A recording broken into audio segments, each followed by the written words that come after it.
A catastrophic ocean storm rages through the Atlantic, threatening everything in its path. I've never seen a storm this large, this vicious. How can you predict its course? We were watching the barometer and looking at the weather, and we knew that it was going to get a lot worse. How can you save those at sea? We're not going to make it. There's no way we're going to make it. How will you survive extreme conditions? Don't do anything people will die. Attempt to rescue even more people can die. Test your knowledge, strategy, and instincts facing the perfect storm when nature strikes. October 1991. It's fall in New England, a busy time for many seaside communities. Recreational boaters prepare to set sail for warmer climates in the south. At the fishing village of Gloucester, Massachusetts, mariners get to work and hit the high seas. Sword fishing season is at its peak. For many willing to brave the seas, sword fishing can be a lucrative profession. But as this Gloucester memorial to those lost at sea attests, it's also a deadly one. We live our life right on the edge of danger all the time. I mean, I can't tell you how many close calls of life and death I've had. It kind of gives you a little spook at the beginning, but I'll tell you, we didn't stop hauling the line. On October 25th, the six-man crew of the Andrea Gale prepare to return to Gloucester. They've been sword fishing for weeks near the Grand Banks, a dangerous maritime area southeast of Nova Scotia, known for abundant swordfish. The Andrea Gales had a good haul, and the men, including 30-year-old Bobby Shatford, are ready to come home. Bobby's sister Mary Ann remembers he was anxious even before the ship left the port. I knew he was apprehensive about going out. More than one fisherman said to me, well, Mary Ann, no one ever wants to go fishing. You get in the boat, you're uptight, you're anxious. I just think that, you know, people don't eagerly hop on a boat to go out fishing for 30 days, especially my brother, because it really wasn't in his blood. Leaving a safe harbor is always hard for any fisherman. In the past weeks out at sea, the Andrea Gale crew met with chilly winds, but otherwise calm conditions. But 2 days later, as the Andrea Gale heads west, Captain Billy Tyne radios the Canadian Coast Guard. He says he's facing heavy weather on the horizon.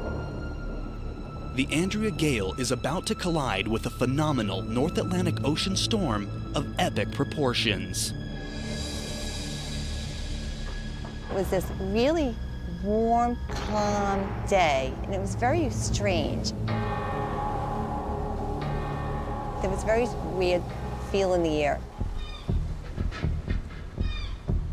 Back on the coast, the weather is deceptively clear. The only clues that a tremendous weather system is gathering out at sea are coming in through first-hand reports, radioed in from ships, offshore weather buoys, and satellite imagery. The National Weather Service watches in disbelief. A meteorological monster is taking shape before their very eyes. So I was one of three forecasters that was making the decisions for the high seas forecast of winds and waves for the western North Atlantic. Our numerical guidance, each subsequent run of the numerical guidance was telling us that this really was going to be a significant event. From the south, Hurricane Grace is moving up the Atlantic coast. Hurricanes are fueled by moist tropical air.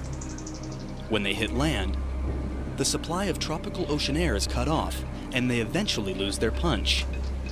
But instead of continuing its course over land, Hurricane Grace skirts the coast, then heads offshore again, building momentum. Grace was accelerating to the northeast.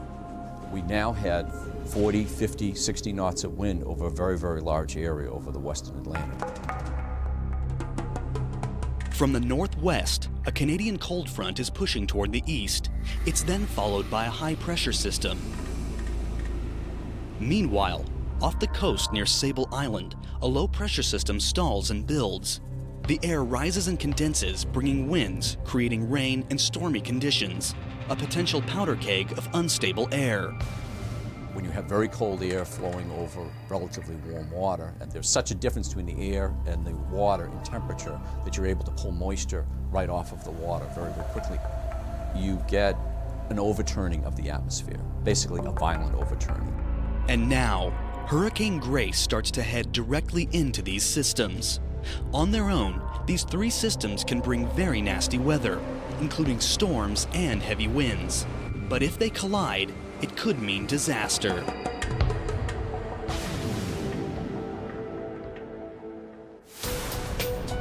In this mix, which of these three individual weather systems is potentially the most dangerous? Hurricane Grace.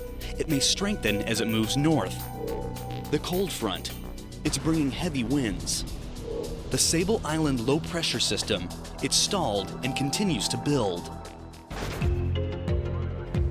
As Hurricane Grace moves north, it's cut off from warm water, therefore losing strength. The Canadian cold front can bring winds, but normally these winds would continue east.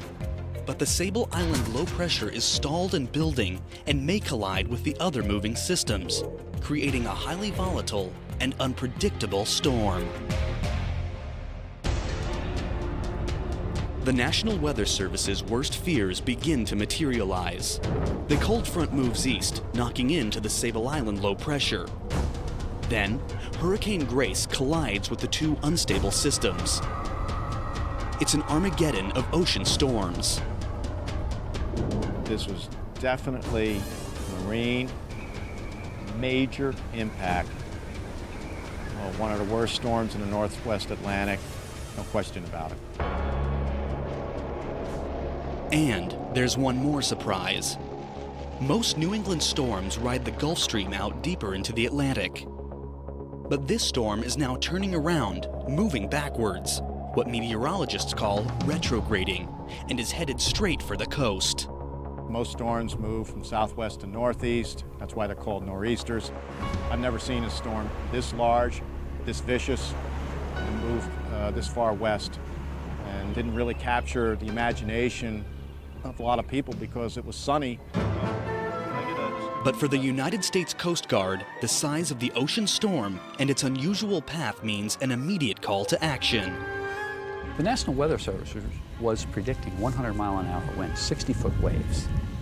But some of the recreational vessels, they're looking at the blue skies and the sunshine. So they might not have taken the warning seriously. We took it seriously.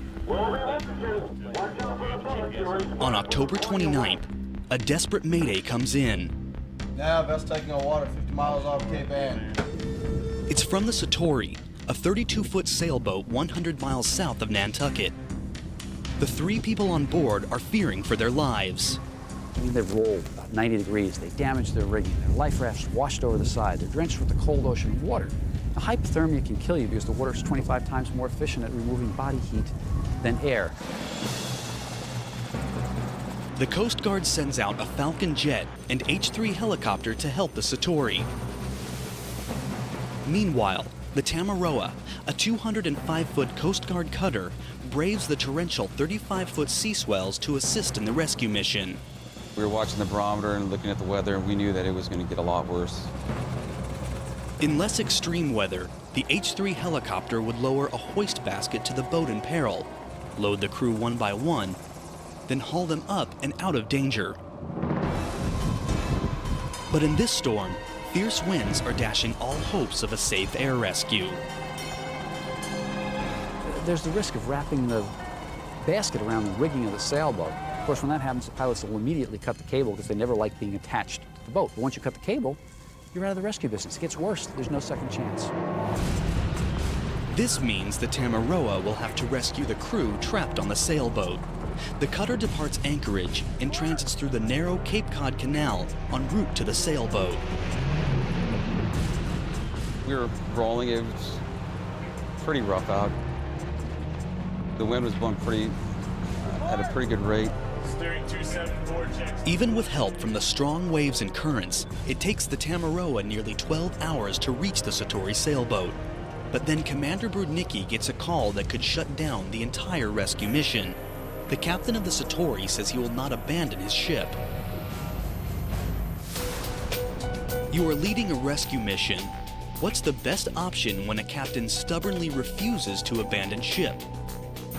Evacuate the ship's crew. Get an order from the Coast Guard that demands everyone off. Tow the boat, throw them a line, and haul them back at their own risk. Abandon the operation. Halt the rescue and threaten prosecution for reporting a false mayday. Because the weather system is so bad, the cutter cannot safely tow a boat out of the storm's way. And abandoning the operation, leaving those in peril behind, goes against the Coast Guard's sworn duty to save lives.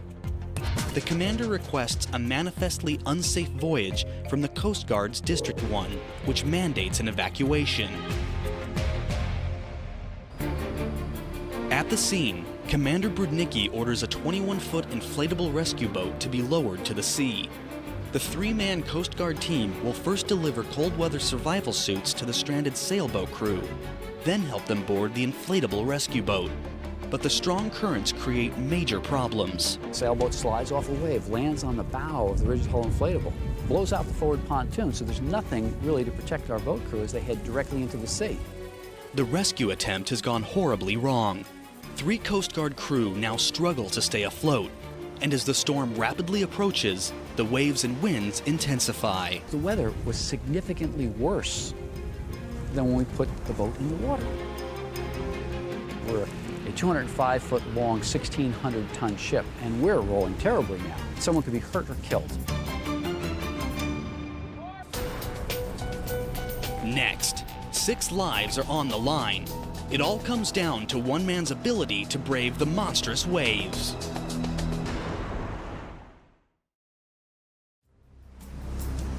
October 30th, 1991. A massive storm rages through the Atlantic, churning 35-foot waves and devastating winds. As the storm lurches toward the eastern seaboard, the Coast Guard scrambles to save a sailboat called the Satori.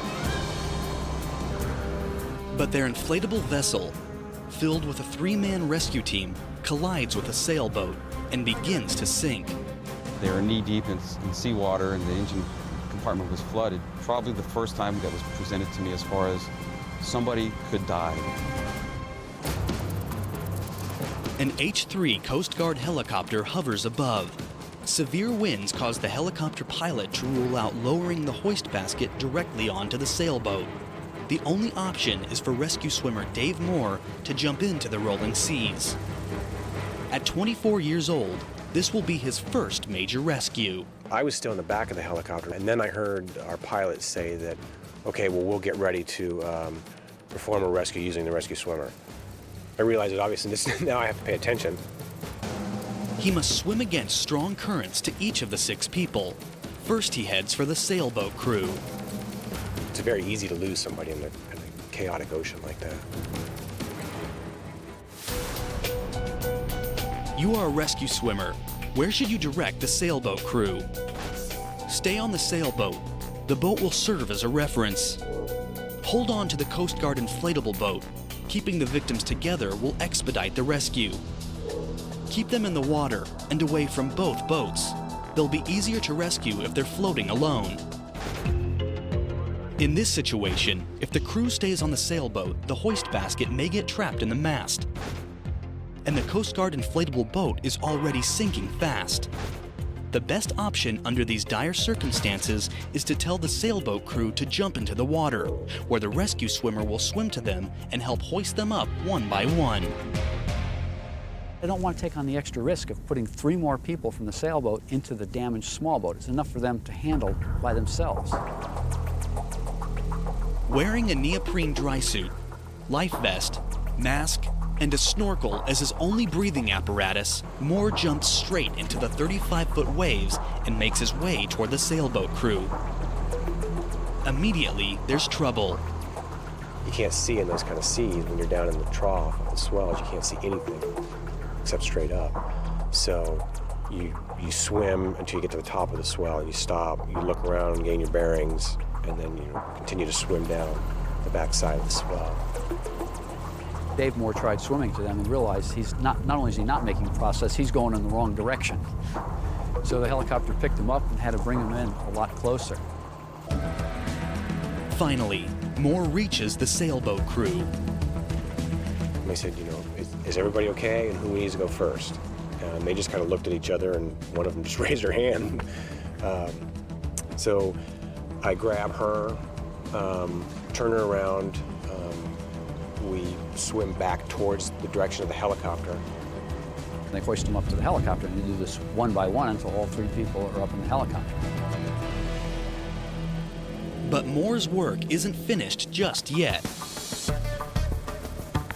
I get back into the helicopter, I turn around, and the flight mechanic's looking at me, and he's motioning to his ears to come up on the headset.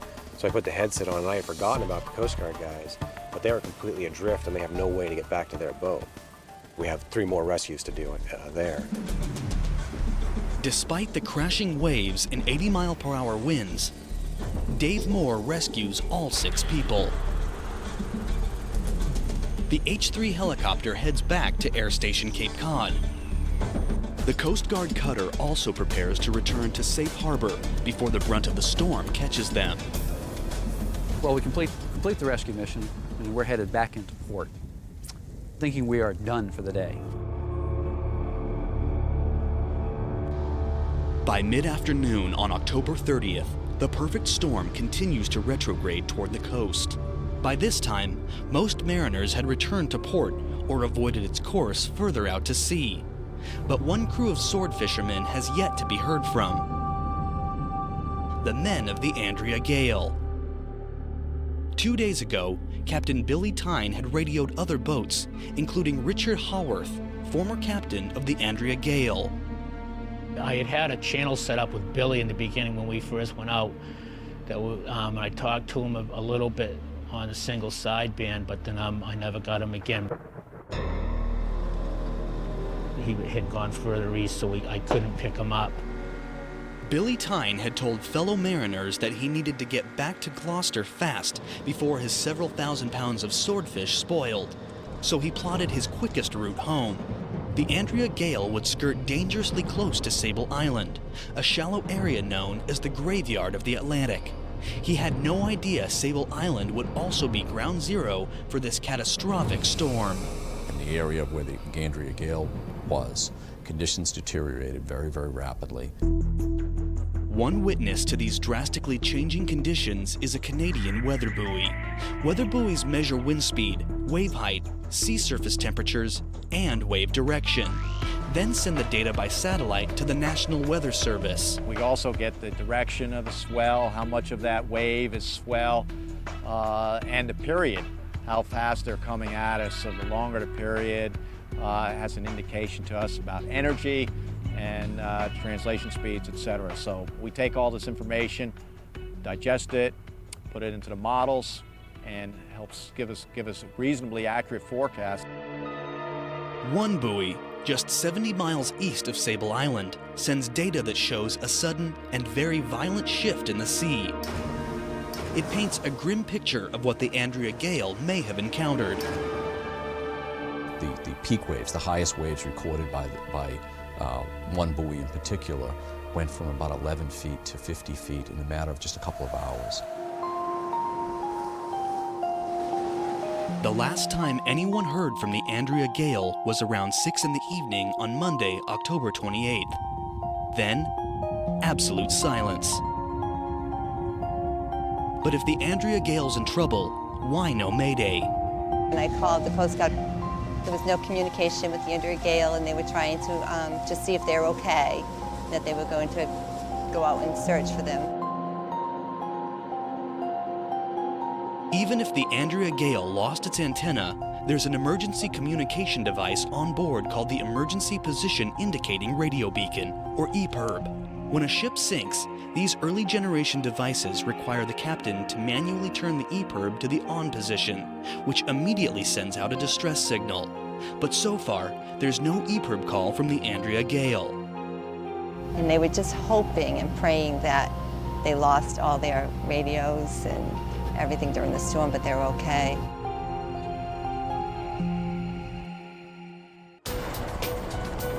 Coming up, a rescue helicopter runs out of fuel, forcing the crew to make a drastic decision to crash land into the ocean.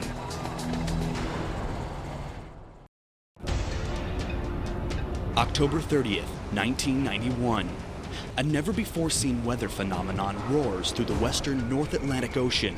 It's the perfect storm, 5 times the size of the devastating Hurricane Andrew, whipping the sea into a frenzy of 80-mile-per-hour winds and towering 6-story tall waves.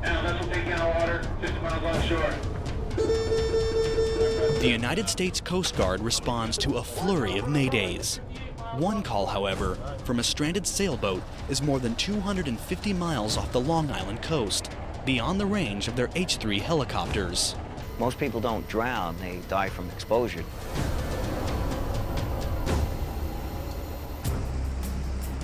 The Coast Guard immediately contacts the Air National Guard to help an anchored sailboat and its frightened captain. The Air National Guard specializes in military rescues, but in times of natural disasters, they come to the aid of civilians in distress.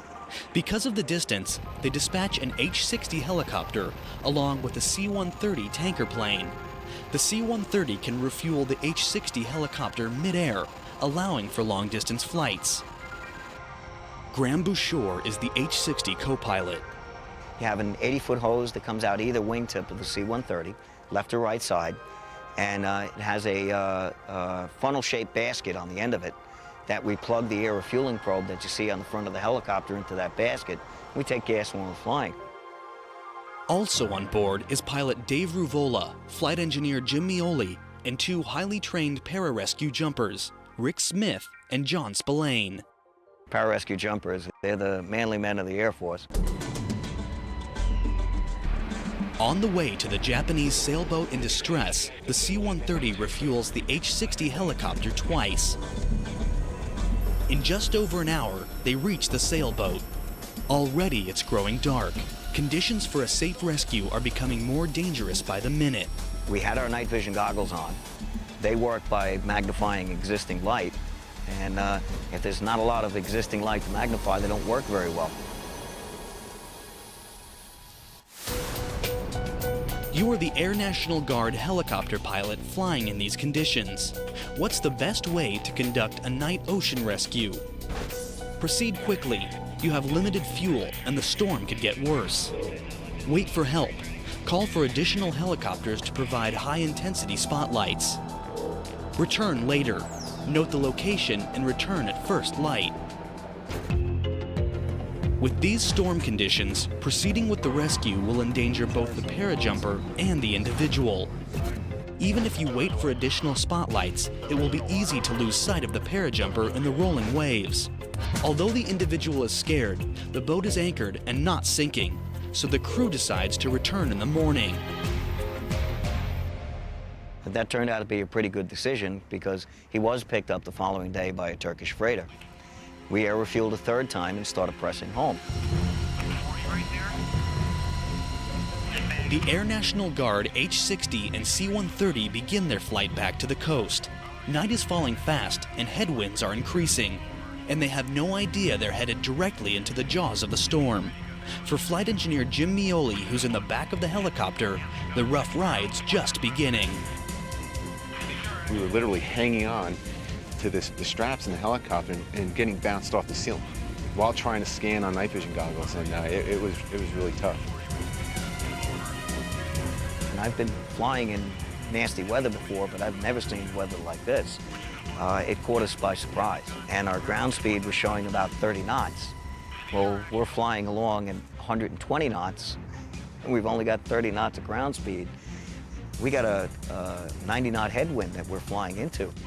What's worse, the helicopter is quickly running out of fuel. In 90-knot winds, plugging the fuel probe into the H-60's tank is like threading a needle in a wind tunnel. Well, that hose was all over the sky. Desperate, Co-pilot Bouchard radios the C-130 tanker to seek a higher altitude, where they'll attempt to refuel above the worst of the storm. We were at about anywhere from 500 to 1,000 feet trying to air refuel. Winds at this point in the evening were over 100 knots, so that's well over 100 miles an hour. That was kind of harrowing in itself because now we went into the clouds, lost sight of the tanker, lost an engine. They had to break off from us, and by that time our fuel level lights were flashing. It becomes apparent that we're not going to make it. There's no way we're going to make it.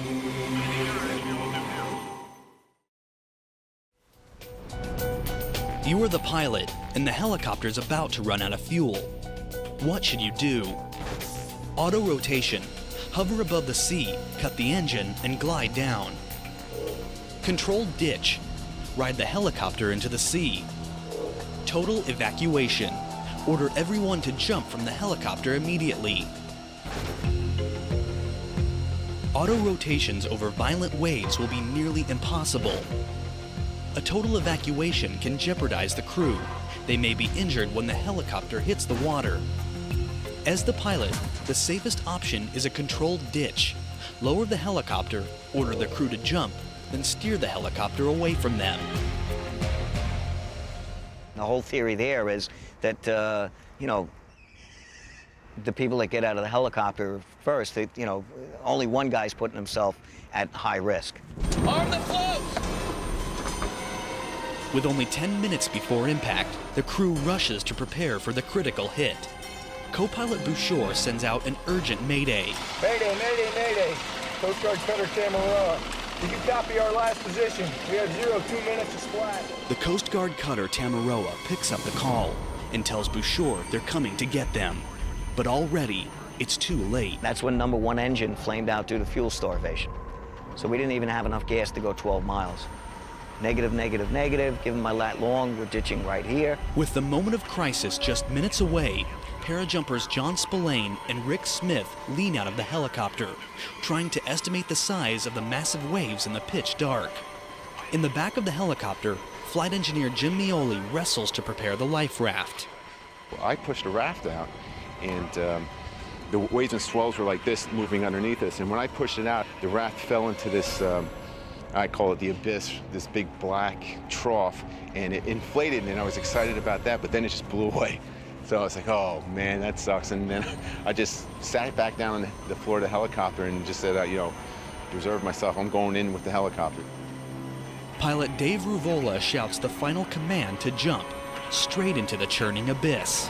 We're going down! Egress, egress, egress! Out, now!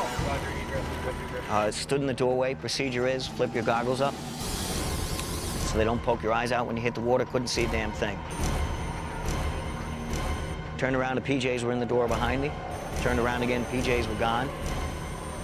It's my turn to jump, can't see anything. Then I was able to see the wave tops. Timed my jump into one of the big ones. 3 of the 5-man crew have jumped. Now, pilot Dave Ruvola and flight engineer Jim Mioli hang on as the helicopter careens toward the night sea. Within seconds, the helicopter crashes into the sea, violently jarring both men. And I was in the back on the floor, unrestrained, and it felt like someone was pushing my head and my whole body into the floor while we're getting bounced around. And then once that all stopped, the waves came in, flushed me out.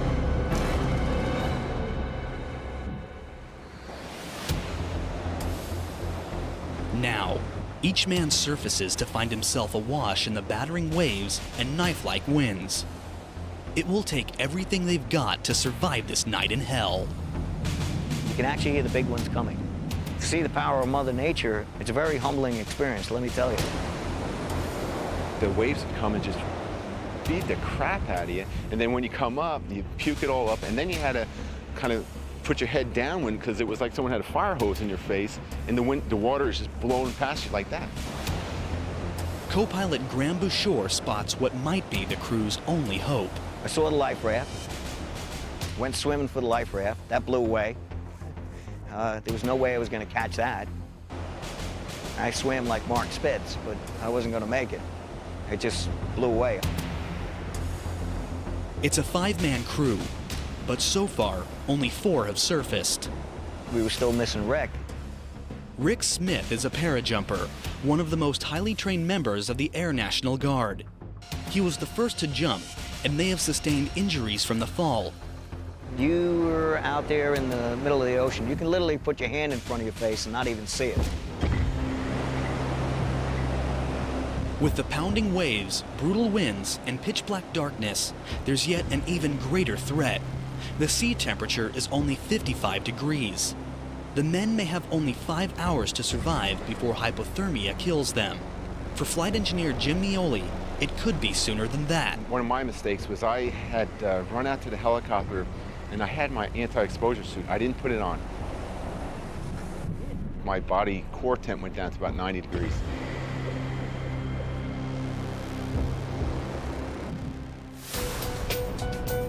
What's the best way to fight hypothermia? Curl up. Conserve body heat by huddling your limbs close together. Keep moving.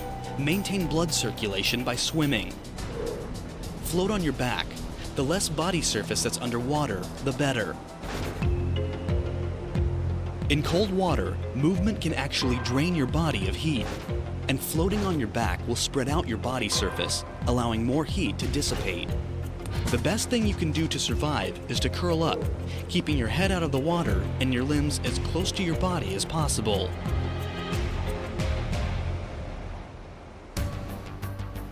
Pilot Dave Ruvola and parajumper John Spillane stay close to Jim Mioli. Co-pilot Graham Bouchard, however, is out on his own. I started swimming in that direction, and it was very exhausting. My body temperature's dropping because the water's so cold. I'm going to exhaust myself and drop my body temperature even further, so I'm just going to stay right here, stay put, and see what happens.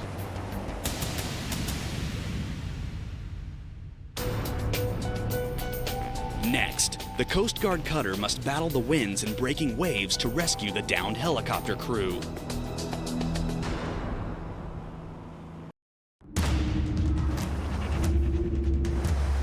The perfect storm, nearly 1,500 square miles in size, rages through the North Atlantic off the coast of New England. An Air National Guard helicopter rescue team has run out of fuel and is forced to crash their 860 helicopter into massive 8-story waves. We're going down.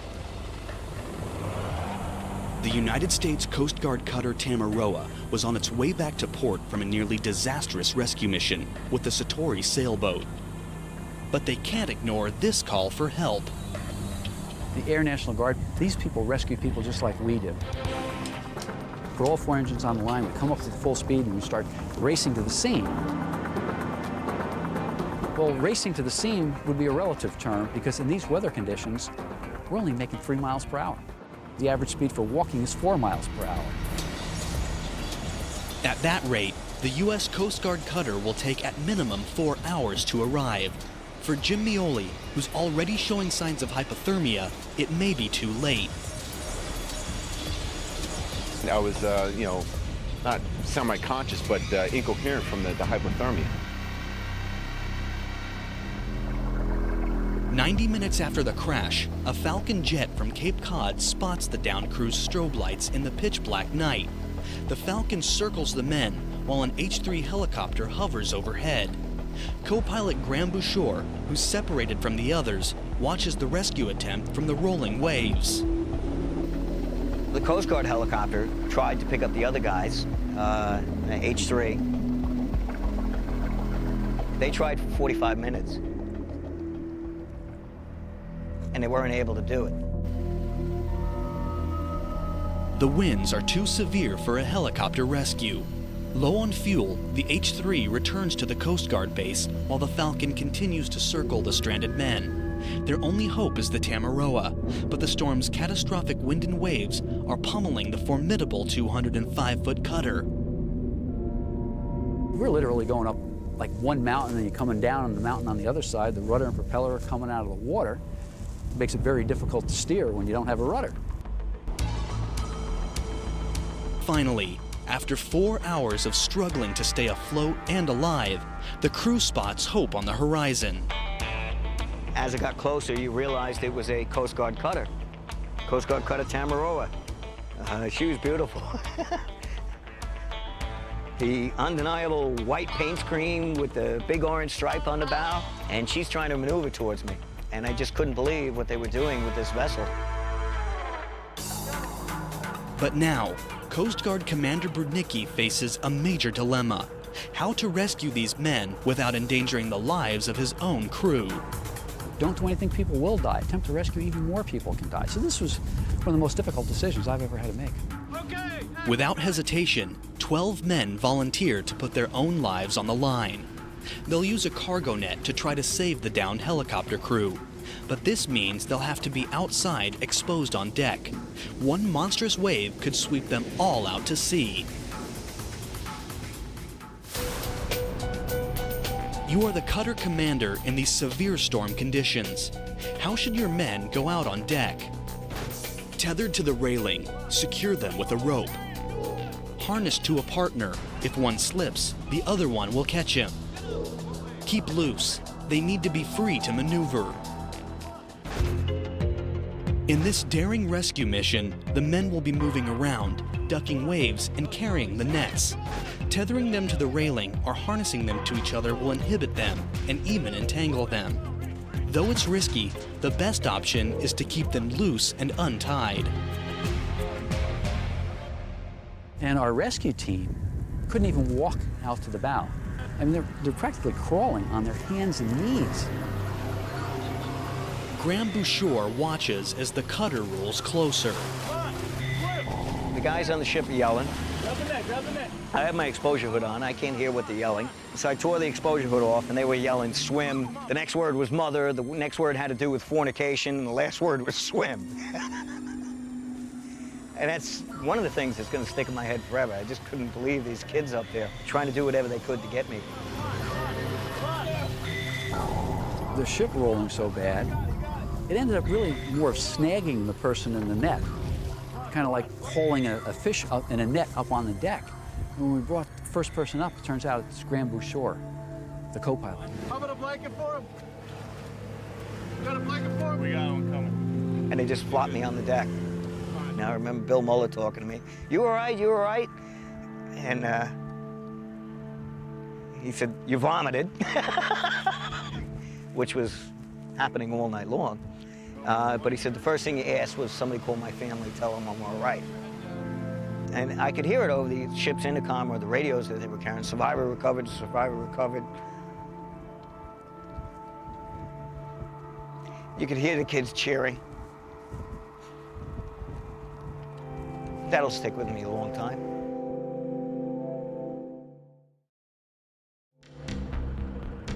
Bouchard's miraculous rescue motivates the Tamaroa crew to do whatever it takes to save the other downed Air National Guardsmen. But Jim Mioli, who's not wearing his survival suit, is in the throes of severe hypothermia. Jim was actually going in and out of consciousness. He was in bad shape. His body temperature was down to about 88 degrees. Next, will this rescue mission turn into a death sentence?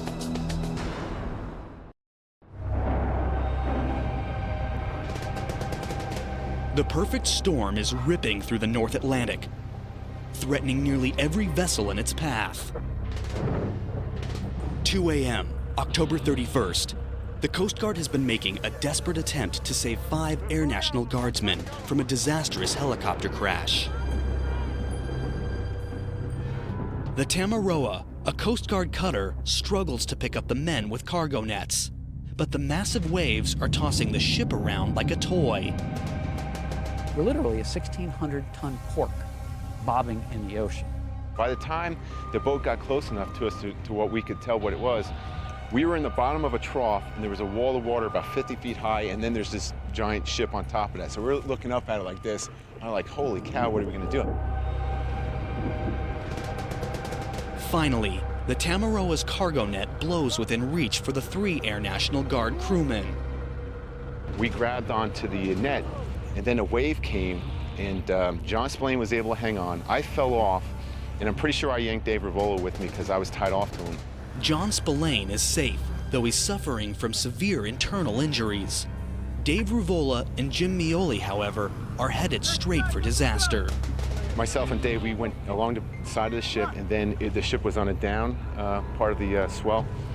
So we went underneath it in the back. Dave's looking at the propeller, thinking, oh my God, we're gonna shoot up.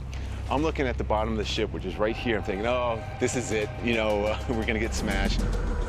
Immediately, the Coast Guard crew cuts the ship's engine and stops the propellers just in time.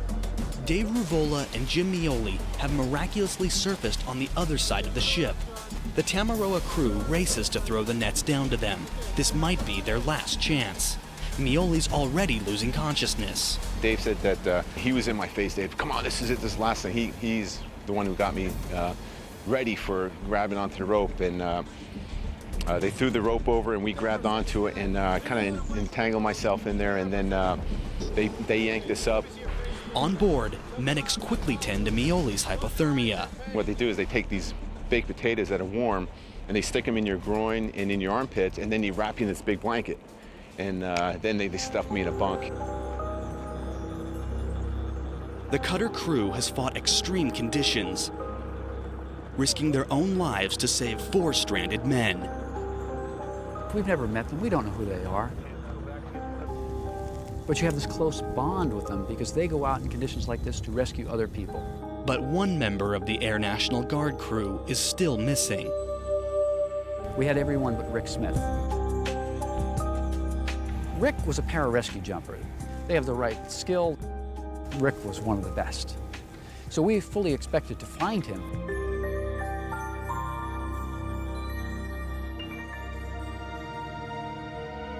But after a grueling search covering 33,000 square miles, the rescue mission is called off. It was hard, though, because you come back and you meet your family members, and Rick's not there to meet his.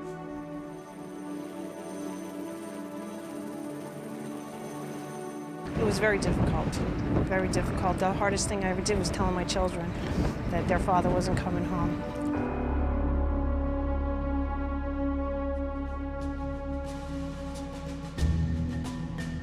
On October 31st, the storm's fury heads towards land, now affecting the entire eastern coast from Maine to Florida.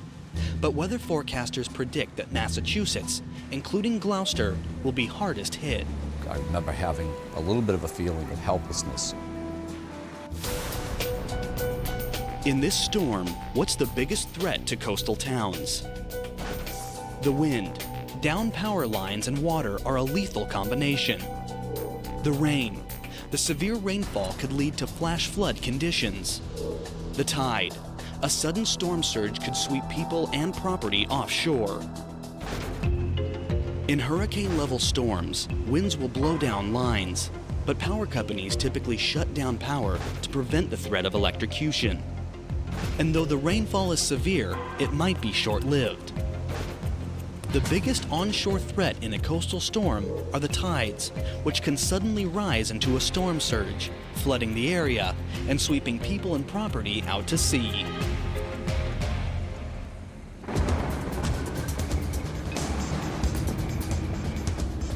Massachusetts is hardest hit. Hundreds evacuate, just in time before local roads are damaged. Coastal homes are swept into the sea while winds rip down power lines. The waves batter and destroy boardwalks and seawalls.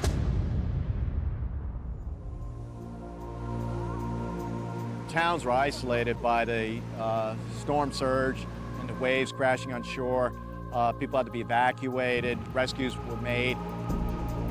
The roads were impassable. There were houses with the walls completely blown out.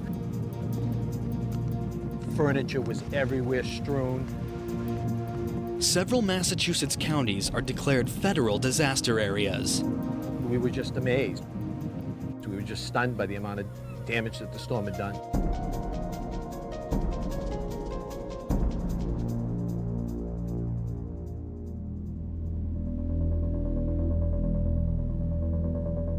Then, on November 2nd, the storm heads north toward Nova Scotia, where it finally dies as it reaches the coast of Newfoundland. The storm has passed, but the tragedy of the missing Andrea Gale and her crew still remains. There was a number of small boats that sword fish on the Grand Banks. Most of the boats were too small to be there, not just the Andrea Gale. When the weather's bad, they're all too small. A weather buoy 70 miles east of Sable Island, close to the Andrea Gale's last contact, may provide some insight.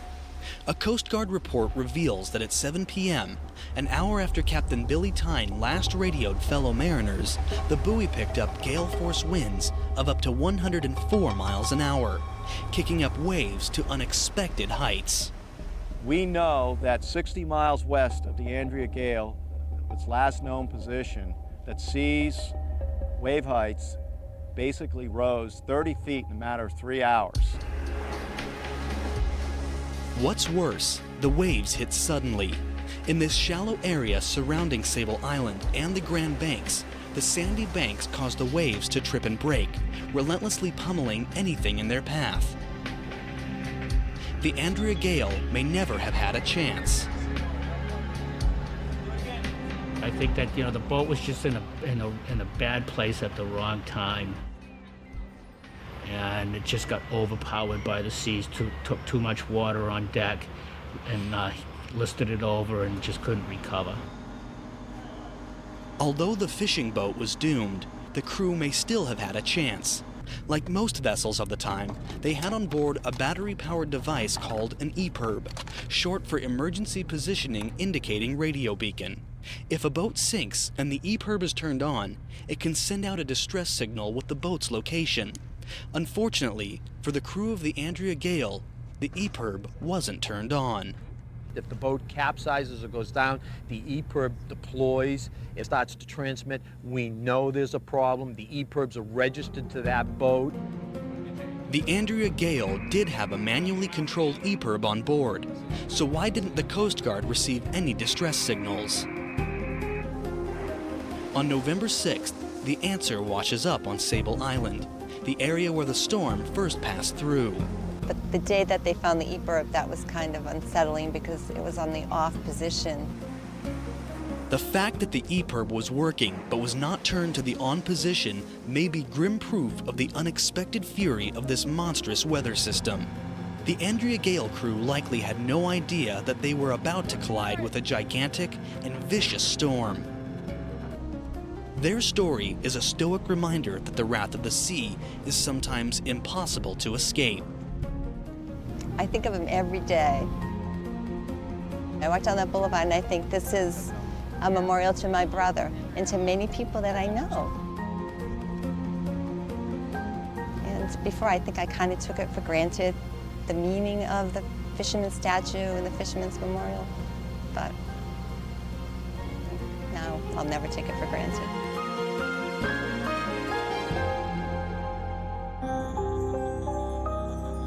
In the end, the perfect storm of 1991 cost $208 million in property damage and took 12 lives, including the men of the Andrea Gale and parajumper Rick Smith, who was aboard the Air National Guard H-60 helicopter that crashed into the sea.